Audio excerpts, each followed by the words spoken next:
Muy bien, tengo el privilegio de presentar al único máster que hay acá. Pastor Samuel, podés pasar. Es pastor de la iglesia Crecer, Iglesia Bautista Crecer en Córdoba. Es el rector del seminario Carey y también está presidiendo la Asociación Bautista de Iglesias Reformadas en Argentina. El Señor te use, Samuel. Sé que vas a orar, así que voy a dejarte orar a vos por tu ministerio. No, vos no necesitas esto.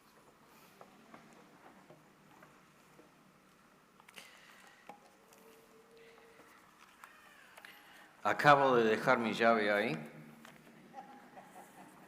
así que si hay llaves perdidas, no es mi culpa.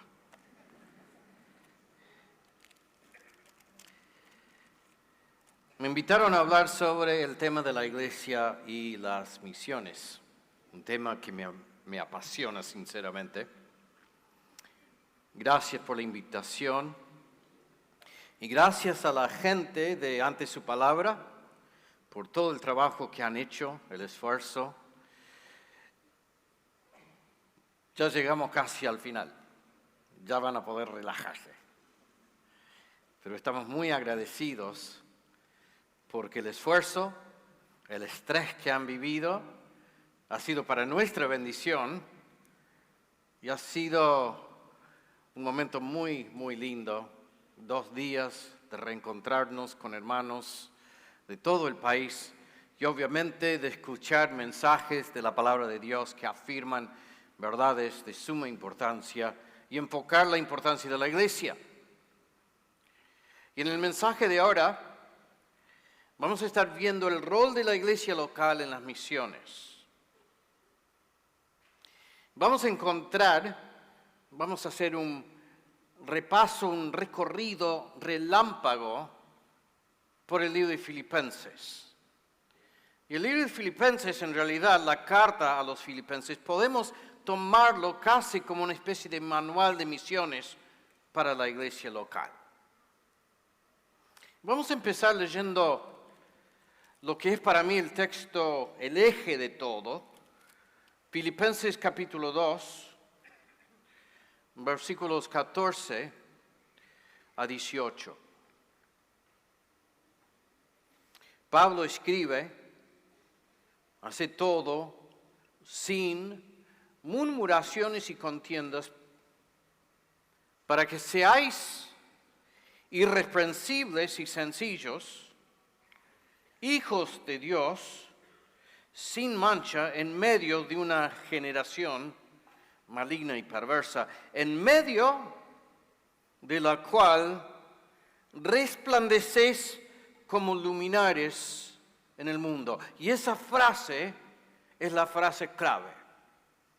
La iglesia debe brillar como un lucero, como una luz brillante en un mundo oscuro, para que seáis irreprensibles, sencillos, hijos de Dios sin mancha, en medio de una generación maligna y perversa, en medio de la cual resplandecéis como luminares en el mundo, asidos de la palabra de vida, para que en el día de Cristo yo pueda gloriarme de que no he corrido en vano, ni en vano he trabajado, y aunque sea derramado en libación sobre el sacrificio y servicio de vuestra fe, me gozo y regocijo con todos vosotros. Y asimismo gozaos y regocijaos también vosotros conmigo. Padre Celestial, queremos sentir el gozo que vivió Pablo, el gozo de ver el poder transformador de la palabra, de ver iglesias plantadas, de ver el evangelio extendido. Señor, úsenos, Señor, bendícenos, haz la obra en nosotros necesaria para que seamos sin mancha, irreprensibles, para que de esta forma brillemos como luceros, como luminares en este mundo oscuro. En el nombre del Señor Jesús. Amén. ¿Cuál es la idea central de esta carta a los filipenses? Hay distintas ideas. Una de las más populares quizás es la idea de que Pablo tiene como tema principal la idea del gozo. Y si leemos los últimos versículos de nuevo que leímos recién, no lo vamos a leer, pero se dieron cuenta de que habla de gozarse, de regocijarse, y esa idea se repite muchas veces en todo el libro. Entonces, no es una mala idea decir, bueno, la idea central de Filipenses es el gozo. Pero si estudiamos el libro a fondo, si miramos bien la estructura del libro, empezamos a ver que en realidad hay una serie de ideas que se interrelacionan que cuando eso ocurre nos llevan a experimentar el gozo. Está la idea de la identificación con Cristo. Pablo dice, para mí vivir es Cristo, morir es ganancia. Está la idea de cómo vivimos para Cristo, que nosotros entendemos teniendo la mente de Cristo, de que son más importantes los demás, preferimos a los demás, entonces eso afecta cómo vivimos en comunidad, o sea que tiene mucho que ver con la vida interna de la iglesia. En medio de eso hay un discurso, una sección, un párrafo, en realidad una especie de poesía, es casi una expresión doctrinal, una especie de credo donde habla de la persona de Jesucristo y cómo abandona sus privilegios. Es un pasaje hermoso, pero eso lo aplica de nuevo a cómo debe ser nuestra conducta y termina desembocando en este pasaje de que si hacemos todo eso, si vivimos de esa forma, entonces eso produce un cambio en nuestras vidas y hace que seamos efectivos en nuestro testimonio. Entonces, para mí es un conjunto de ideas y casi me atrevo a decir que la idea de la obra misionera está por encima de las demás. Lo explico de esta forma. Me gustan los Juegos Olímpicos, algunas cosas. Estos últimos no me gustaron algunas cosas bastante raras en París. Pero de todas formas, lo que más me gusta fuera del fútbol, me gusta ver las carreras de velocidad. Para mí es lo más atrapante, me encanta ver los 100 metros llanos, los 200 metros, los con vallas también es muy interesante. Son carreras muy interesantes, llenas, mucho dramatismo, porque largan todos juntos, a veces uno se equivoca y tienen que empezar de nuevo, uno queda descalificado, uno piensa 4 años el tipo estuvo preparándose y se equivocó y quedó afuera, es terrible.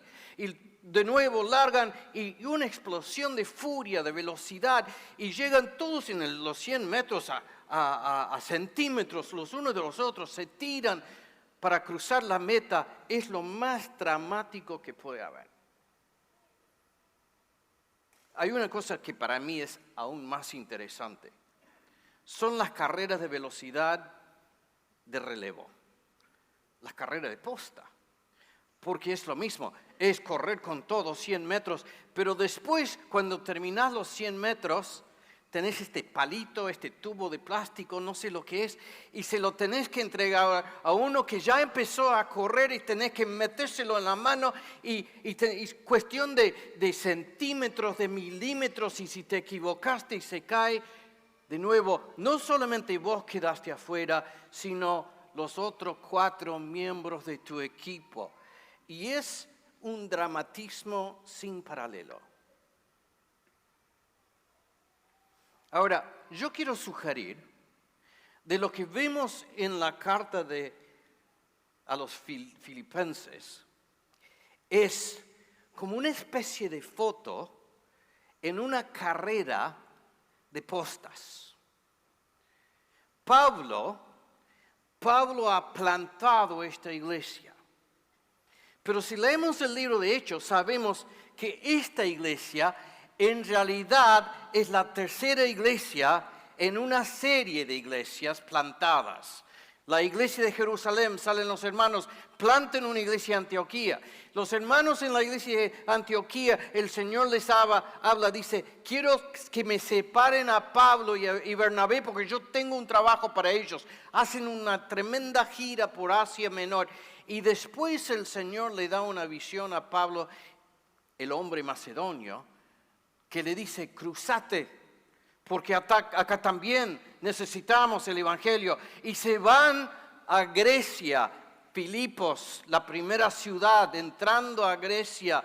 Y ahí establecen la primera iglesia, iba a decir la primera iglesia bautista, no es así. La primera iglesia cristiana en Europa.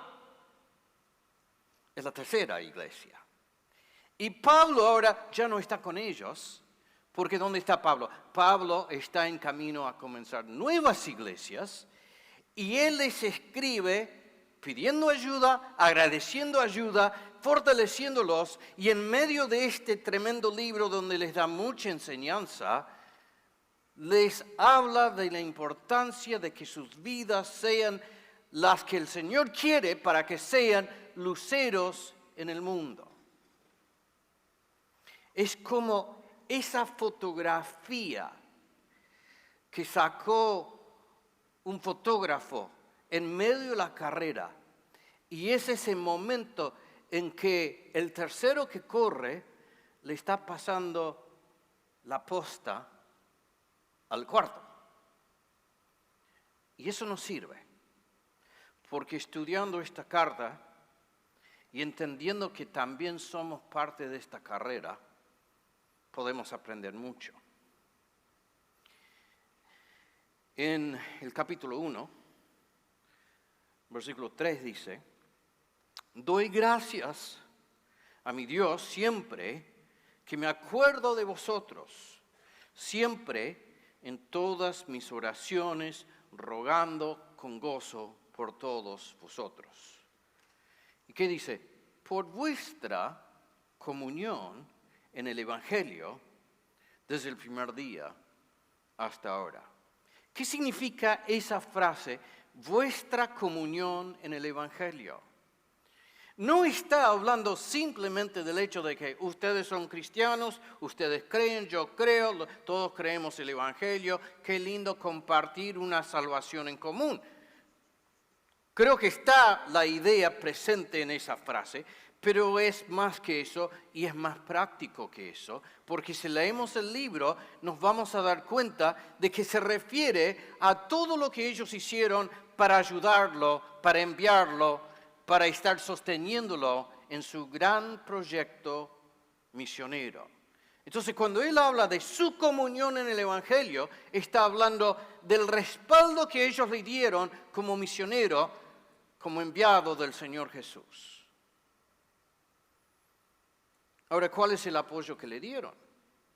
Son varias cosas y no tenemos tiempo de analizar en detalle todo lo que hicieron, pero seguramente muchos, si no todos, han leído alguna vez la carta a los Filipenses. Enviaron gente. Hubo un equipo de personas.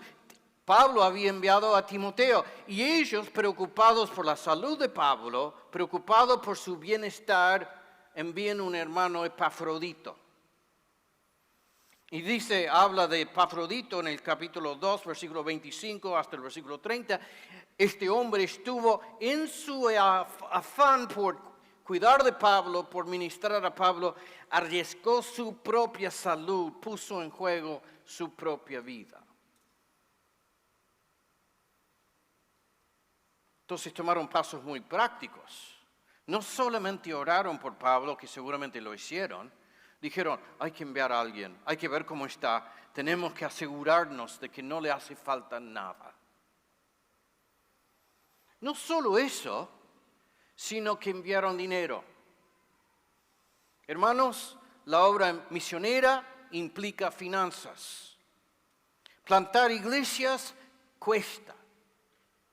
Y acá vemos un ejemplo claro. Estos hermanos se acordaron de Pablo. Pablo dice, mira, yo he aprendido a vivir con muy poco, así estoy bien, pero también he aprendido de gozarme en aquellos momentos donde hay dinero para la obra, dinero para comprarme un choripán. Disfruto también esos momentos. Y ustedes han participado en mi ministerio una y otra vez enviando fondos, enviando ofrendas. Y Él les agradece. Entonces enviaron gente y enviaron fondos. Pero si seguimos leyendo, vemos una idea que después va encajando con nuestro texto en el capítulo 2. Dice, por vuestra comunión en el Evangelio, desde el primer día hasta ahora, estando persuadido de esto, que el que comenzó en vosotros la buena obra, la perfeccionará hasta el día de Jesucristo. ¿Cuál es la buena obra? Algunos comentaristas van a decir, y no es incorrecto esto, van a decir, es la obra de Jesús, de Cristo, del Espíritu Santo en nosotros, es la obra de la santificación, es la obra del crecimiento cristiano, y todo eso es cierto.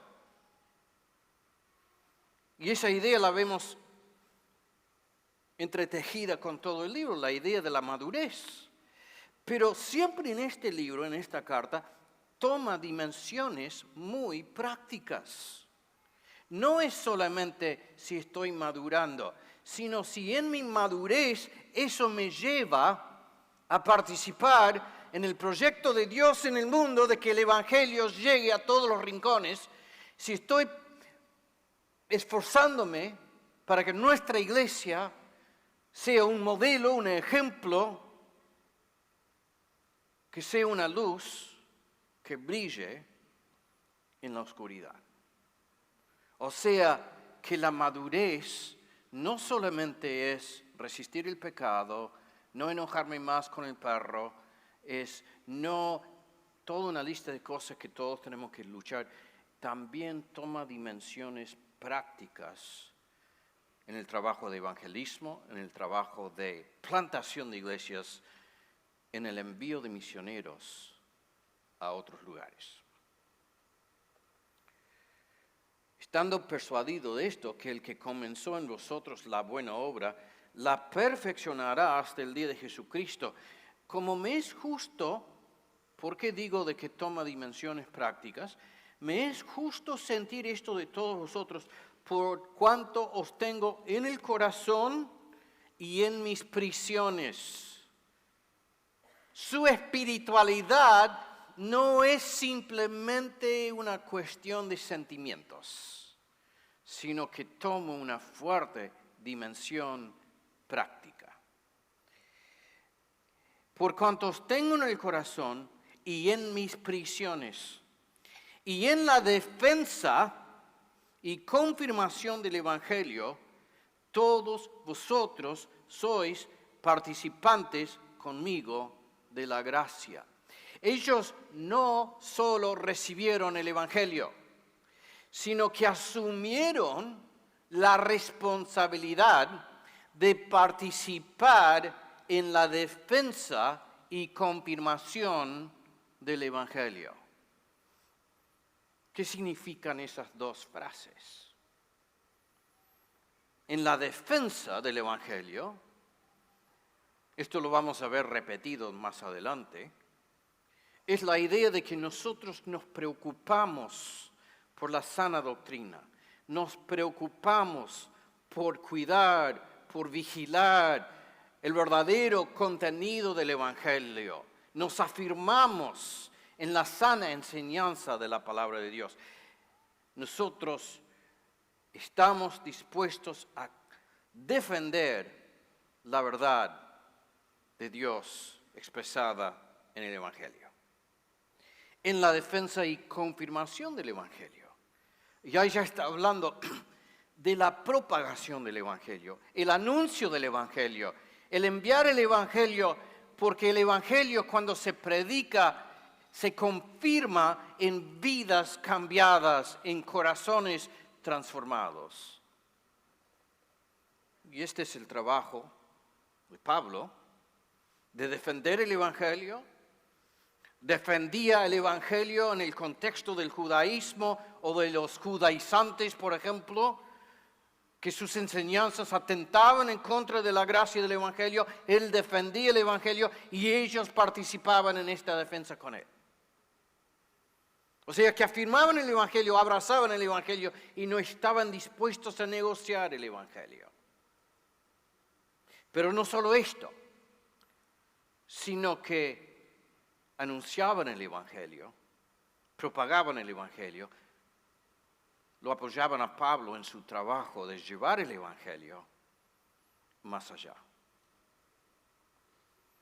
Ahora, todo esto, la efectividad en esta tarea, presupone cambios en ellos, presupone cambios en su carácter. Y como produce cambios en ellos, inevitablemente produce cambios en las relaciones de los hermanos que son parte de la iglesia. Ya hemos hablado de que uno de los temas principales de este libro es la idea de la identificación con Cristo. Pablo dice en el capítulo 1, versículo 19, dice, porque sé que vuestra oración y la suministración del Espíritu Jesucristo resultará en mi liberación, conforme a mi anhelo y esperanza, que nada seré avergonzado, antes bien con toda confianza como siempre. Ahora también será magnificado Cristo en mi cuerpo, o por vida o por muerte. Si me muero bien, si no me muero también está bien, porque para mí el vivir es Cristo y el morir es ganancia. Pablo había llegado a un punto en su vida de que no existía en realidad otra cosa, todo lo veía desde el punto de vista de su identificación absoluta con el Señor Jesucristo. Y esto él no lo propone como una idea esotérica, una idea que solamente tiene importancia para algunos pocos avanzados, sino que él habla de su condición espiritual como modelo para la vida espiritual de los hermanos de la iglesia de Filipos. Yo estoy de esta forma identificado con Cristo y mi anhelo es que ustedes también sientan esta misma identificación con Él. Porque ¿qué pasa cuando nos identificamos de esta forma con Cristo? Produce un cambio en nuestra forma de vivir, de interactuar con otros, y por lo tanto cambia la vida de la iglesia. Versículo 1 a 4 del capítulo 2, dice, por tanto, si hay alguna consolación en Cristo, si algún consuelo de amor, si alguna comunión del Espíritu, si algún afecto entrañable, si alguna misericordia, completad mi gozo. De nuevo esa idea del gozo, pero el gozo no es gozo por tener gozo, es gozo producido por algo. Gozo porque ustedes sienten lo mismo. Completar mi gozo sintiendo lo mismo, teniendo el mismo amor. Si todos nos identificamos con Cristo, si todos podemos decir, unánimes, para mí vivir es Cristo, morir es ganancia, eso transforma nuestra mentalidad, nuestra óptica, nuestra forma de vivir la vida de la iglesia. ¿Sentimos lo mismo? ¿Tenemos el mismo amor? ¿Tenemos unanimidad? ¿Sentimos una misma cosa? Entonces, ¿qué resulta lo que dice el versículo 3? Nada hagáis por contienda o por vanagloria, antes bien con humildad, estimando cada uno a los demás como superiores a él mismo, no mirando cada uno por lo suyo propio, sino cada cual también por lo de los otros. Esto es revolucionario. Cuando nos identificamos con Cristo, ya no nos importan nuestras cosas, nos importan las cosas de los demás. Y esto no se ve en el mundo, en ningún lado. Si uno está en medios sociales, hay muchos pregoneros de una falsa solidaridad. Seamos solidarios. Pero enseguida, detrás de esa solidaridad, muchas veces encontramos la intolerancia, el odio, un relativismo pecaminoso, terrible.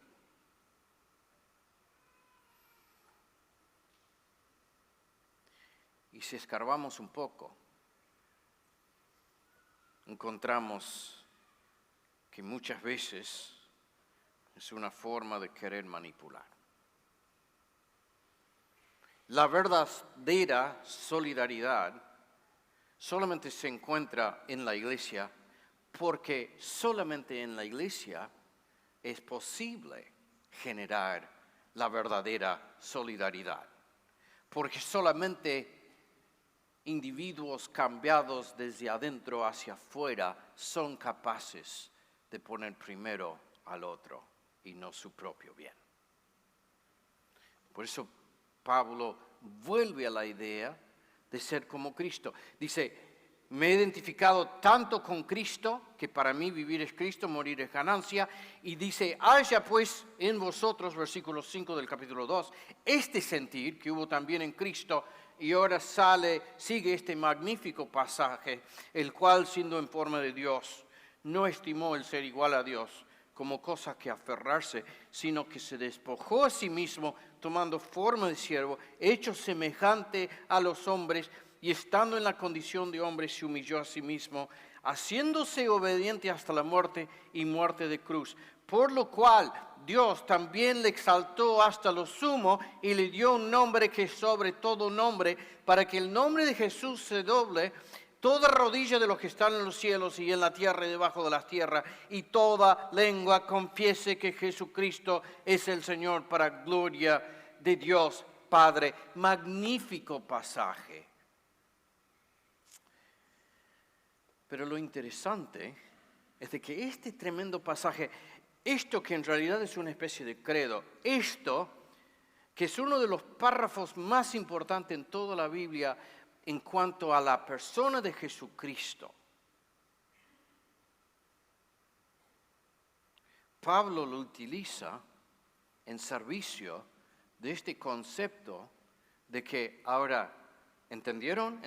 Este es nuestro Salvador, y si nos hemos identificado con Él, seremos entonces como Él es, y por lo tanto, el resultado de esto va a ser el servicio mutuo, el sometimiento mutuo, y el fin de ese proceso es una iglesia que glorifica al Salvador, lo enaltece con el fin de que toda lengua confiese que Jesucristo es el Señor, para gloria de Dios Padre. ¿Se dan cuenta que esto es misiones?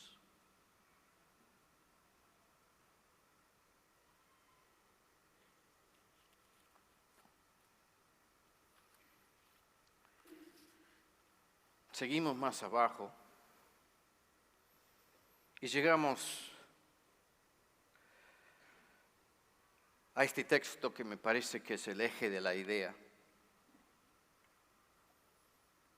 En el versículo 12 dice, por tanto, amados míos, como siempre habéis obedecido, no como en mi presencia solamente, sino mucho más, ahora en mi ausencia, ocupaos en vuestra salvación con temor y temblor. ¿Qué significa eso? Esto es para 2 o 3 mensajes. Incluye nuestra santificación. Pero de nuevo, lo vemos en el contexto de esto de enaltecer a Cristo, de ser personas cambiadas, parecidas a Cristo, que produce un efecto luminoso en un mundo oscuro.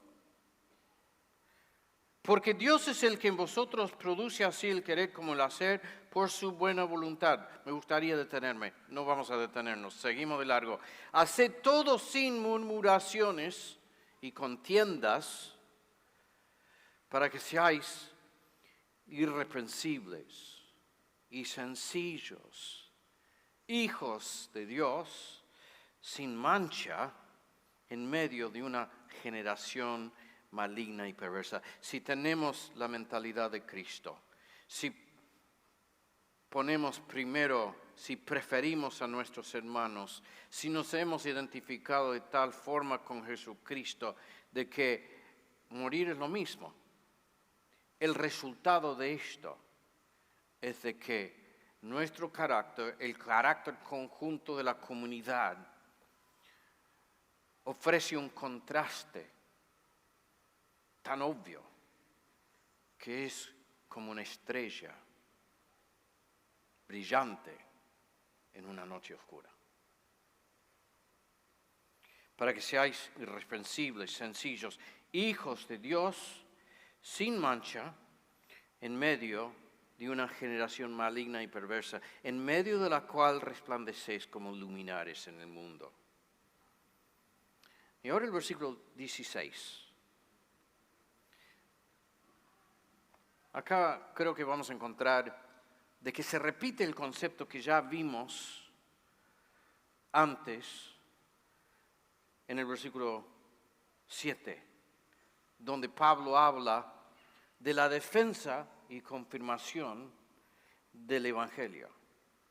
Pablo dice, asidos de la palabra de vida, para que en el día de Cristo yo pueda gloriarme de que no he corrido en vano, ni en vano he trabajado.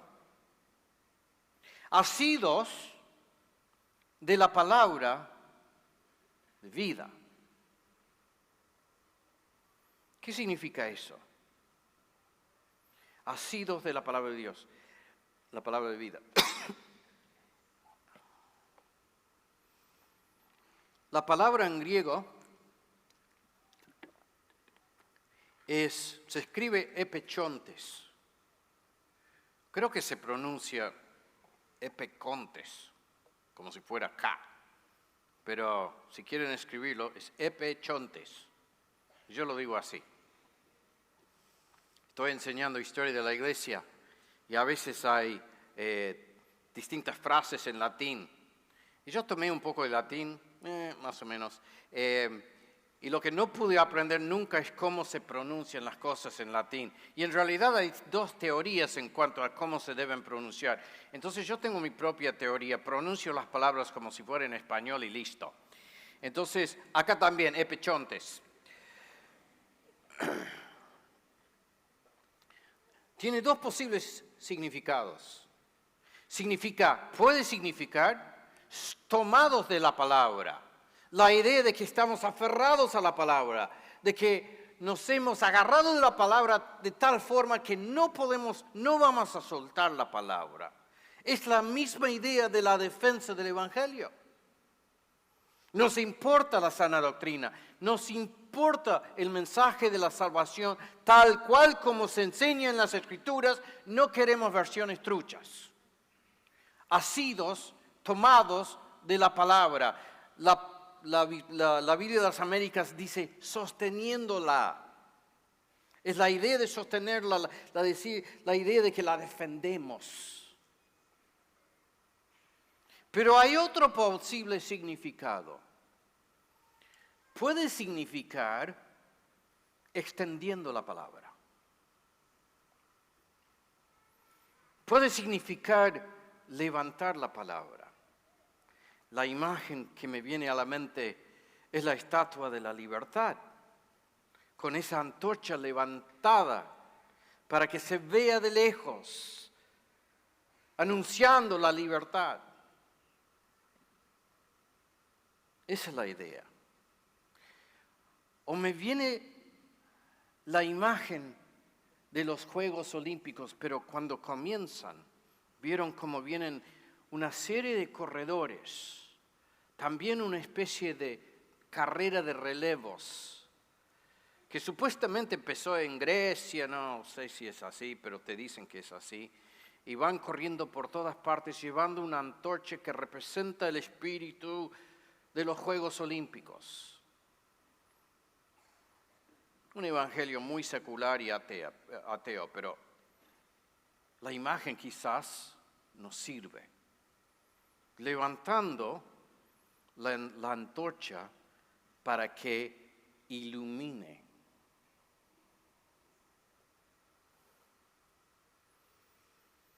Como una carrera de postas. Y uno tiene que correr. Y es importante correr bien. Pero también es importante pasar la antorcha al siguiente corredor. Descubrí una cosa interesante. Ese palo que pasan de un corredor a otro corredor, en una carrera de postas de 100 metros, 200 metros, lo que sea. Se llama la posta, o esto es lo que no sabía, se llama el testigo. ¿Sabían eso? Yo no lo sabía. Pero me parece interesante y tiene sentido. Es el testigo porque si se cae, es obvio de que se cayó. Y ese equipo queda fuera. Ese equipo queda descalificado. Y nosotros somos como aquellos. Y los filipenses pasaron la antorcha, los filipenses pasaron la posta, los filipenses pasaron el testigo. Y este libro es una fotografía de ese momento en la vida de esa iglesia y de ese momento en el proceso de extender el evangelio más allá. Pablo después de esto sigue más al sur, se va a Grecia, se va a Corinto, etc. Y de ahí el evangelio ha llegado a Europa y por una serie de traspasos a través de 2000 años, la antorcha se va pasando de hombres fieles a otros hombres fieles, de mujeres fieles a otras mujeres fieles, a iglesias que juntos han corrido, han sostenido el evangelio, han defendido el evangelio y han alzado en alto la llama del evangelio y no se han olvidado de pasar ese testigo, esa antorcha, esa posta a una nueva generación. Nosotros somos productos de esta larga seguidilla de hombres, mujeres e iglesias fieles. La posta llegó hasta acá. La antorcha llegó hasta acá. El lucero de la palabra llegó hasta aquí, hasta este día, hasta este lugar, hasta nuestras iglesias. Ahora la pregunta es, ¿seguimos la carrera? ¿La pasamos a una nueva generación?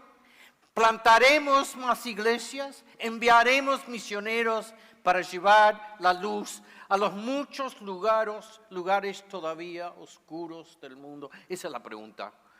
Y si de acá el Señor perdura, habrá una foto de nosotros que este día decidimos ser fieles. Y el Señor obró.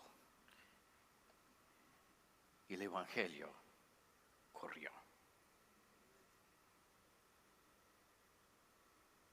Hace todo sin murmuraciones y contiendas, para que seáis irreprensibles y sencillos, hijos de Dios, sin mancha, en medio de una generación maligna y perversa, en medio de la cual resplandecéis como luminares en el mundo, asidos de la palabra de vida, para que en el día de Cristo yo pueda gloriarme de que no he corrido en vano. Pablo no corrió en vano.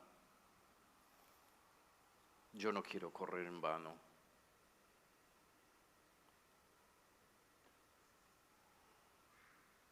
Defendamos el Evangelio y confirmemos el Evangelio. Que nuestras iglesias sean luminares en este mundo oscuro. Padre Celestial, hace esta obra por favor en nosotros. Cámbianos por la palabra. Y Señor, que seamos fieles en llevar tu palabra más allá. En el nombre del Señor Jesús.